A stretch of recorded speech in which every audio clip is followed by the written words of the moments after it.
Hands down, the most common question I get about cold calling is this one: should I leave a voicemail? I hear it from sellers I coach in field, from students attending my sales course at UC Berkeley, from both experienced and new hire sales reps who attend my training programs. They all ask, should I leave a voicemail? Well, we'll get to that. But first, I want to give you 20 cold calling tips in 20 minutes. These aren't likely to be the same old tips you've heard before. There are plenty of resources available for the basics. In fact, I've compiled a list of great resources for you. You can find it in the attachment section of your BrightTalk screen, so be sure not to leave without it. But these tips, these lightning speed tips that I'm about to give you, they're from a people-first perspective. Putting people first is what we do. After all, every sale starts with a connection, a person. Cold calling, it seems like it has a tendency to overlook that critical factor. But before we dive in, let me properly introduce myself. I'm Deb Calvert, author of the bestseller Discover Questions Get You Connected and of the award-winning blog Connect to Sell. I train and coach salespeople and sales managers about establishing and maximizing connections with buyers, and I conduct research with buyers to understand what they want from sellers. Speaking of connections, please connect with me on LinkedIn or Twitter or Google+. You'll see my handle on screen along with my email address. And I want to tell you that I also work in the leadership space as an executive coach. See, it's those two disciplines, sales and leadership, that converge in my current work, which you may know is the movement to stop selling and start leading. Like most of my work, it's also based in research with buyers. And one thing we know from that research with buyers is that they do not want to be sold. They don't want to be sold. That's why they resist sellers. They dodge your calls. They don't return your messages. One more thing we know from buyers directly is that they do want to be led. They want to be inspired and challenged and enabled by people who are willing and able to lead them. When sellers stop selling and start leading, they are far more effective with buyers. And that's true even in the very first encounter when you are cold calling a prospect. When it comes to routine cold calling, I would have to say that yes, indeed, all those things listed on screen would be true, at least to someone who buyers are avoiding. But the activity of cold calling, when it's done artfully by someone who is clearly going to lead a buyer to a new and improved situation, well, that changes everything. For a leader, cold calling is current, essential, it's exciting, effective, and it's a high-value use of time for both parties. And that determination, it's entirely up to you. Like everything about leadership, you get to choose. In selling, you'll choose whether or not to step in and demonstrate your leadership with your buyer. Now, everything I'm saying here, it is all resting on one audacious assumption. And that assumption I'm making is that you have something you can do for the people on the other end of your call. You can help them. You're going to do good for them. In fact, you want to help and you intend to do something good for them. And if that's the case, then go ahead, dive in and do good. Don't ever be reluctant to help people and to make things better for them. With this audacious assumption that you can help them, you're ready to lead. And call reluctance is replaced by your drive, your burning desire to push for positive change. And that's because it won't feel so one-sided. You'll no longer feel like this is all about you. You won't be pushing, pitching, disturbing, annoying, interrupting, or even selling to some hapless sucker who just happens to take your call. Instead, you are about to make someone's life or job or situation better. That's the cure for call reluctance. It's also the mindset that will make you compelling and magnetic in your first encounter with a buyer. And now you're ready. These are 20 tips that apply no matter what happens on the other end of the line. You can use all 20 if you get your prospect to answer, or if you connect with a gatekeeper, and even if you end up rolling over to voicemail. Our first of the 10 tips pertain to setting the right frame of mind. And the first tip to get the right frame of mind is simple. Relax. See, if you're nervous or uptight, your voice will reveal it. So just before you dial, take a deep, calming breath and exhale slowly. This has the physiological effect of soothing you, and it forces you to talk slower and lower. That makes you sound confident. And if your adrenaline begins to race, recenter yourself on the fact that you are here to help someone. You're doing good. You have every right and even a noble purpose to be making this helpful call to offer outreach and support. So relax and keep your mind on your mission. Tip number 2 goes hand in hand with this one. This is about you. If you're sitting at a desk and staring at a computer monitor and that makes you boring and low energy, then don't sit at a desk and stare at a computer monitor. Instead, stand up, walk around a little bit, twirl in your seat, talk with your hands, do yoga poses. Seriously, do whatever you need to do in order to be comfortable so that you can be engaging. And so what if the people around you in the office are watching? Who cares? If you're more effective because you shimmy and sway while talking to buyers, then no one will be laughing for long. Of course, you can't disturb others in your workspace, so do be thoughtful, but don't let those artificial constraints prevent you from being comfortable and natural in your conversation. You can't lead without energy, so get moving if you need to. Now, before I move into the next 5 tips, I'd like to tell you that these are the 5 exemplary practices of leaders. These are evidence-based, and they're proven to make anyone who leads more effective.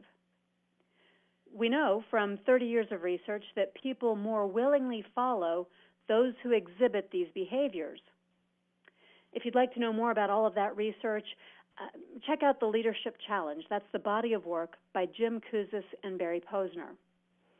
Incidentally, that's the body of work that is also the foundation for the Stop Selling and Start Leading movement, too. Now, the first exemplary practice of leadership is to model the way. Leaders lead. They model to others what they'd like to see others doing. So to lead your buyer, you'd want to give something before expecting to get something in return. This is called the law of reciprocity, and it's very powerful, and it's very easy to access and utilize in a cold call. It might sound something like this. You'd be giving sincere and simple appreciation at the very beginning of that cold call, or even in a message, and you'd say something like, "Hello, Lisa, this is Deb. Thank you so much for taking a few seconds with me today." That simple act of expressing genuine appreciation would now earn me some additional time with Lisa. I've given her appreciation. She's willing to give me just a little bit of time in a reciprocal social constraint that we all automatically play into. She's going to give me enough time to explain how I can help her, enough time to build up some additional credibility and to begin demonstrating that I'm trustworthy. As a leader, these 2 elements, credibility and trustworthiness, they must be modeled. That's because people follow credible and trustworthy individuals. If they can't believe the messenger, they'll never believe the message. As we continue adding tips, you're going to see that several of these will boost your credibility and your trustworthiness. So the second practice of exemplary leaders is to inspire a shared vision. And this is vastly different from what most sellers do. Think about the stereotypical seller. Sellers pitch. And when hyped up sellers cold call, they pitch in nonsensical ways, rapid fire, to try to cram it all in before the prospect grows impatient. Well, that's not what leaders do. Leaders don't pitch. They appeal to others by painting an exciting picture of the future. They don't offer some one-sided view of their own preconceived vision.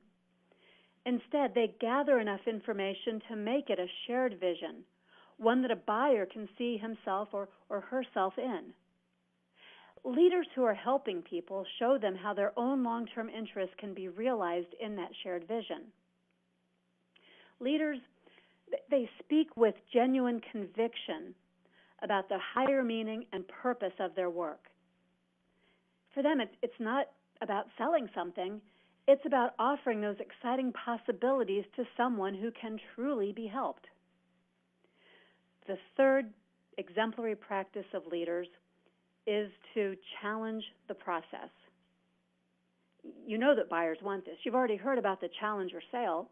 The behaviors recommended there are not your typical selling behaviors. Those are leadership behaviors. And to be effective in cold calling, you have to immediately challenge a buyer to think bigger, to stretch beyond the status quo. That may mean stretching and challenging yourself, too. It will feel risky at first to experiment with these tips. But what do you have to lose? You might just be surprised by how refreshing your buyers are viewing your challenging of the process.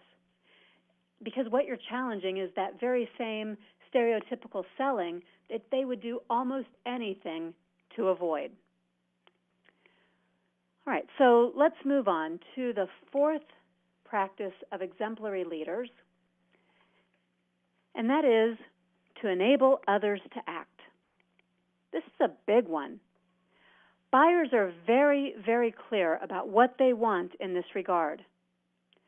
Let me quote two authors, Prahalad and Ramaswamy, in a book they wrote called The Future of Competition, Co-Creating Unique Value with Customers. It succinctly sums up what buyers are responding to. They say, we're entering a bottom-up economy in which consumers will migrate to businesses that allow them to be participants in the process of creating what they want. Think about that. To be participants in creating what they want, we have to make space for our buyers so they can collaborate with us. We can't pre-formulate and deliver insights unilaterally. Instead, we need to seek input from our buyers and enable them to participate in co-creating insights with us. Right in the cold call, you need to lead by enabling your buyers in those ways. Now, don't worry, some of the upcoming tips will clarify and explain how to go about doing that. But last but not least, let's cover the fifth exemplary practice of leaders, and that is to encourage the heart. And that may sound a little strange when you think about a typical seller-buyer relationship, but let's break it down. To encourage the heart means to pour courage into, to bolster the emotional response and to embolden your buyer by creating that emotional connection. Even the act of listening well can encourage the heart of your buyer. If you're affirming and encouraging versus making the transaction a win-lose proposition, you'll be encouraging the heart of your buyer. If you recognize and reward a buyer's openness and their contributions to the process versus skipping over that and failing to acknowledge each and every forward step they take with you, if you do that, you're encouraging the heart. And, you know, we all expect this from all of our leaders. When we assume a leadership role, we should give just exactly like we would like to get that encouragement. And it's no different as you are leading your buyers. In fact, that's a good segue to tip number 8. Buyers are human, and so are you. And as a human leader versus a robot seller, you can do things differently, and you'll be far more effective if you do. Let the real, true you shine through in your cold calls. Don't rely on some script that somebody else wrote that begins to sound tired and worn out. Seems like you're reading. It's becoming a barrier between you and the buyer. Don't treat selling and cold calling like a numbers game, which will force you to race through calls and distance yourself from each and every buyer. And don't go to the opposite extreme and end up being cheesy by proclaiming some fake or exaggerated connection. All of that feels inauthentic. It doesn't feel like it's coming from a real live person, a human. Cold calling, like all of selling, is a human-to-human interaction, one where you're aiming to help your buyer.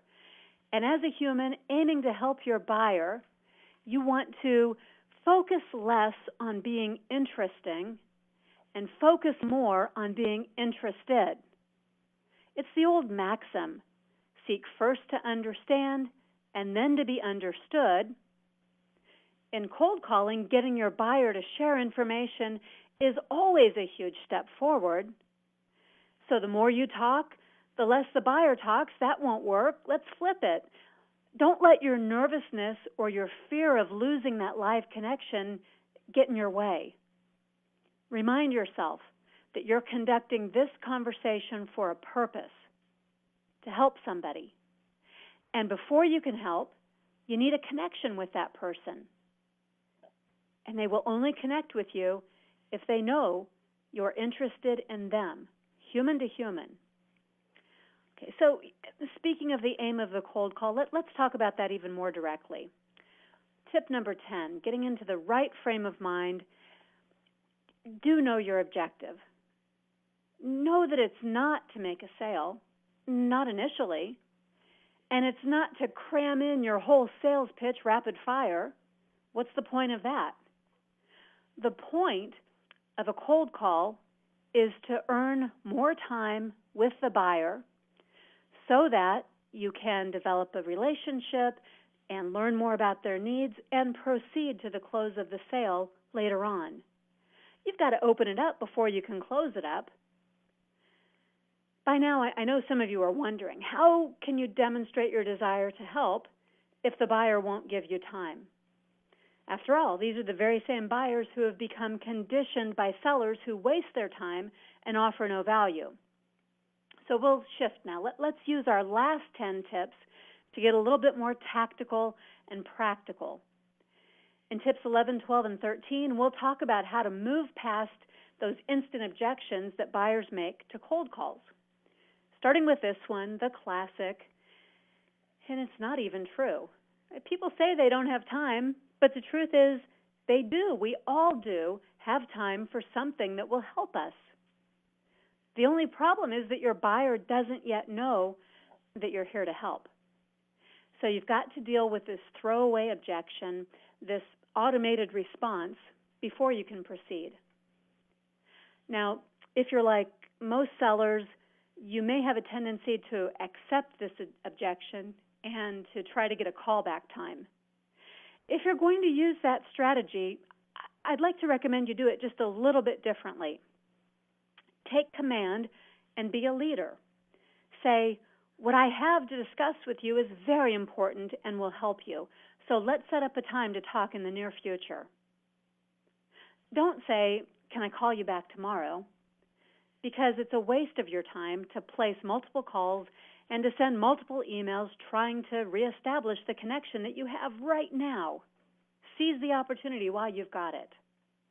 Do get an actual appointment. Send an Outlook or other appointment planner to lock it down on your buyer's calendar. And by the way, be sure to keep that appointment because your credibility is demonstrated by your actions, not your words. You should always follow up as promised if you hope to be seen as a leader. I'd like to point out that there's an alternative response. And this one fleshes out whether or not time is the only issue, or if it's just a smokescreen to make you go away. If there's a secondary objection, you're better off to get that on the table right away, and you'll also get the buyer talking by using this technique. So if the buyer says, this is not a good time to talk, you would say, oh, thank you for letting me know that. Tell me honestly, if this was a good time, would you talk with me about your needs for blank? Fill in the blank with whatever needs you're going to meet, of course. And when you ask that question point blank, they're either going to say yes, and you'll make the appointment, or they'll say no and give you another reason why they wouldn't proceed with you. And then you get to probe that reason, and you're prepared to come back to that objection when you talk again. For now, though, you can simply say, it's good to know that. I'd like the opportunity to address that and to help you at the same time. When can we meet? Then there's that other common refrain, the objection that is often premature, where the buyer says, I'm not interested. Think about that for a minute. This is a cold call, your first connection, the first few milliseconds of that connection. And this is not even really an objection. It's just a statement of fact because, frankly, why should anyone be interested before you give them a reason to be? So acknowledge that. Don't be defensive. Don't ignore it. Don't talk over it. Don't try to proceed in spite of it. Instead, this is a great opportunity to connect, to have a little bit of a laugh together. I like to say something like, when they say, I'm not interested, I like to say something like, I understand. I wouldn't be interested either unless I knew. And then I have an opportunity to introduce some additional information that will prompt some interest and engage the prospect in some great conversation. Any other objections that you're hearing right here at the onset of a cold call, those are likely to be misperceptions. I would suggest thinking of them as invitations for information, invitations to go ahead and continue this dialogue. After all, they didn't say no and simply hang up on you. They chose to invite you into a conversation. Let's say that they tell you, I have a contract with your competitor. Well, that's an invitation to learn more about the competitor and that contract and your buyer's timeline.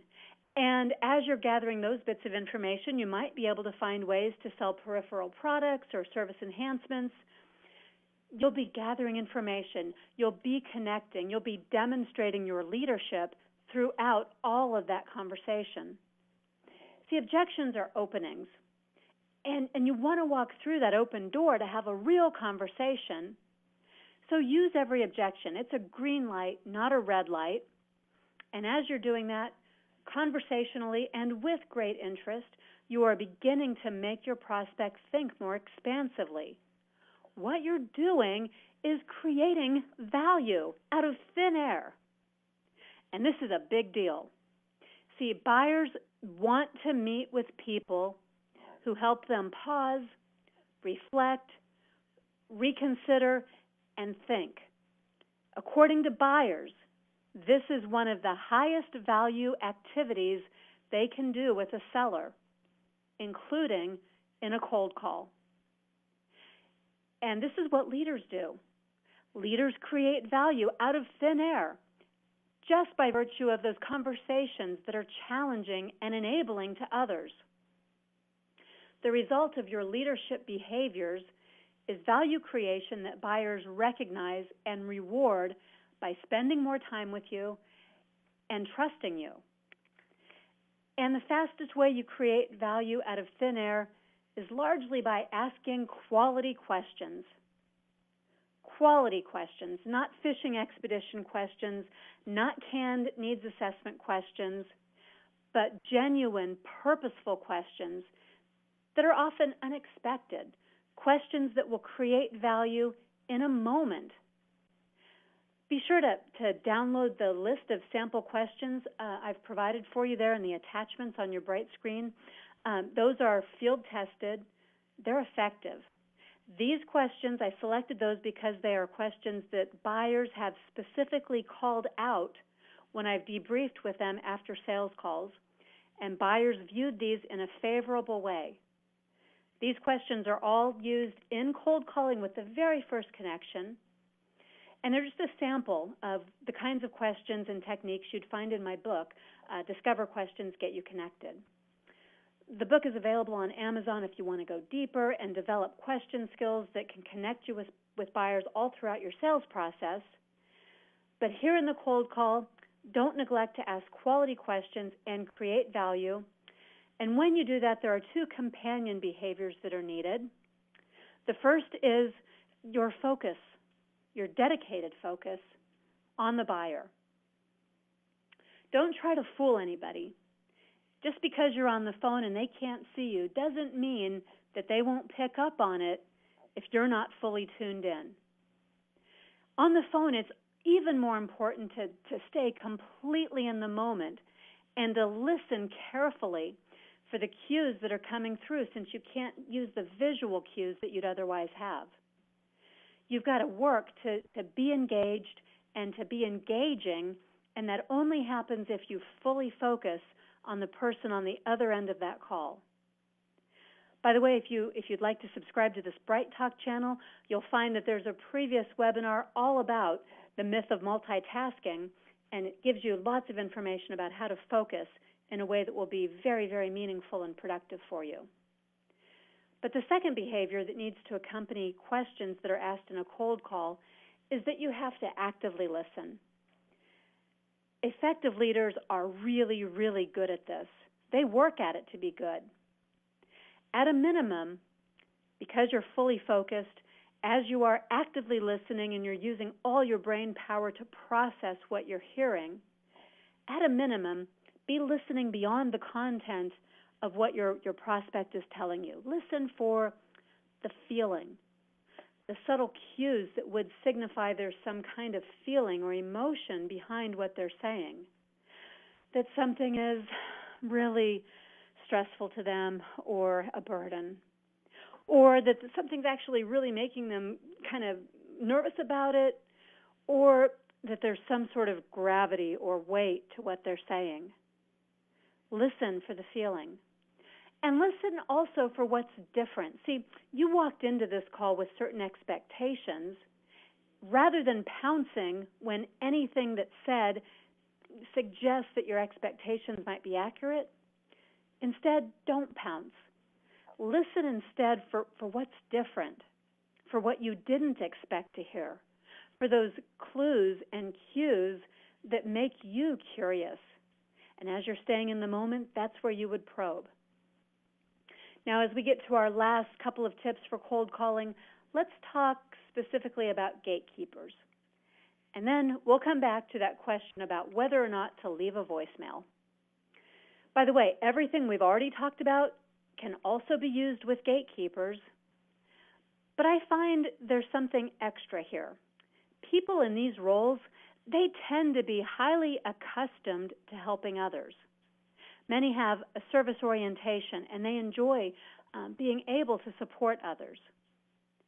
If you tap into that desire to help, you might get farther with a gatekeeper. You may end up both being helped and developing an internal ally because of your willingness to help. It's reciprocal. To ask for help, have the humility to learn from the gatekeeper and to ask for help. And this, remember, it's going to be quid pro quo because you'll reciprocate by helping this company. You may even help the gatekeeper as you enable and encourage her or him too.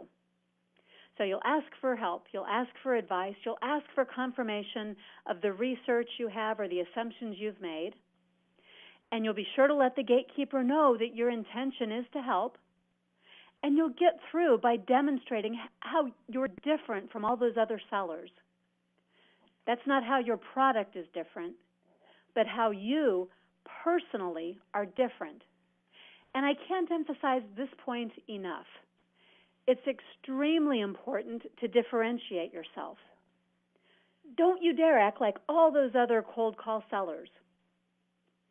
If you will stop selling and start leading, you will differentiate yourself. It's surprising just how quickly that differentiation is noticed by a buyer. When you step fully into your role as a leader, you'll exude confidence, and your intent to help will be telegraphed in a myriad of unspoken ways. As a result, you won't be dismissed like all the other sellers who are seen as interruptions and even nuisances. If you follow these tips, buyers will respond differently to you. And when they do, have some fun in your cold calling. The very best prospectors and business developers, they enjoy cold calling. They learn to enjoy it because they learn how to relax and how to follow all these tips so they will be more effective. And they find their work to be more gratifying because they're helping others. Now, the only thing remaining is to answer that burning question, should I leave a voicemail? My answer is based on observations with sellers. It's not an absolute because I have seen exceptions. But for the vast majority of us, the answer is yes. Please, leave a voicemail. Here's why. If you leave a voicemail, you're more likely to get a call back than if you don't leave a voicemail. If you leave a voicemail, your confidence, your professionalism, and your skill can shine through. And don't forget, every contact, even a voicemail contact, is a chance to differentiate yourself. So leave a quality voicemail, one that takes these 20 tips into account, one that poses a thought-provoking question that creates value and instantly differentiates you from all the other sellers who have called. And you don't have to leave numerous voicemails, but you do want to leave one or a few that build interest and awareness and brand you as a seller who is going to create value, a seller who is going to be worth spending more time with. After all, you're here to help. So, of course you're going to leave a voicemail because that's where it starts. You want to begin helping just as soon as possible. Now, I do see we have a couple of questions here. Let me see if I can take these. One is, what is the stop selling and start leading movement? Well, we didn't get to really talk a lot about that, but it is gaining momentum, and it is all about some of the things we've talked here, the behaviors of sellers and how you can become more effective with buyers. There's a lot out there. I tell you, the best thing to do to learn more about the stop selling and start leading movement is to do a simple Google search. You'll find lots of webcasts and podcasts and webinars and videos and articles out there. So just Google it by name, Stop Selling and Start Leading. I see a couple of comments here about getting the slide deck and recording. If you do subscribe here to Bright Talk, or even by virtue of attending, yes, you will be able to access this on demand. It takes about an hour after we conclude before that on-demand recording will be available. And a couple of you asked for a volume check, which I did do throughout the call, and I apologize if the volume issue was occurring and we didn't get it fixed.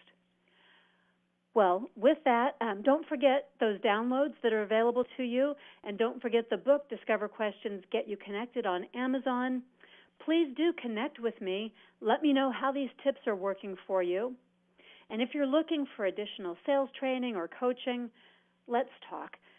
Every sale starts with a connection, and we know here at People First Productivity Solutions, we know firsthand from buyers how to make those connections.